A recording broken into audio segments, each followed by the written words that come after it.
This has made lots of national news from the time it happened. 31 white nationalists were arrested on their way to violently disrupt a pride event. Now, this is a town, Coeur d'Alene, of about 50,000 people.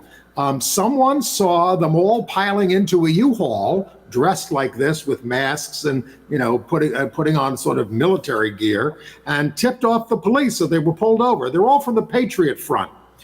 Their leader, Tom Russo, among those arrested. He had a military-style plan to disrupt. Only one was from, there they are, only one was from Idaho. The others were from 12 other states, Arkansas, Colorado, goes on and on and on. Police seized a smoke grenade and riot gear from the truck. So kudos to that citizen who spotted these masked men donning shields like an army and piling into a truck in a hotel parking lot. Now, there are a couple of interesting things about this. First of all, can we go back to the first picture? When I saw this picture of these guys in their khakis and their navy shirts and their beige hats, I thought, oh my God, they look just like the crowd from Charlottesville. Well, in fact, this is a break-off of the crowd from Charlottesville. The young guy who started it was inspired by Charlottesville. And this is a uniform, a sort of preppy uniform that they have very deliberately adopted to symbolize white supremacy. And well, that's the thing. Their targets are black people, or people Jews. of color in general. They engage in vandalism, flash demos. They're anti-Semitic. They're neo-Nazis. That's who's in these groups.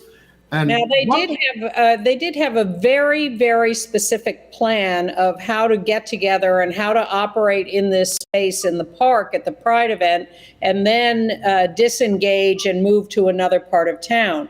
Coeur d'Alene, you may remember, was the home of the Aryan Nation for many years, but things have changed there, and the mayor came out and made a very strong statement about how Coeur d'Alene welcomes everybody and is a diverse place now. But there was also a lot of talk about, well, they didn't have guns and they haven't found guns. But I did see a news report that was very interesting and showed footage of a number of individuals, maybe half a dozen to a dozen, who were in full camo military gear with AK-47s or whatever they are, the deadly weapons, patrolling the park, going around among the Pride celebrants before this group showed up, clearly setting the stage for a much more violent confrontation. So if there'd been a riot, they could start shooting and say, oh, well, they were attacking us. Well, exactly. One of the Patriot Front guys, Michael Boyce, 27, of Springville, Utah, was told by his mother, get out of the, if you're not going to quit this group, get out of the house. He was living at home. Apparently, she says he has struggled to fill a void in his life since his father left the family and came out as gay.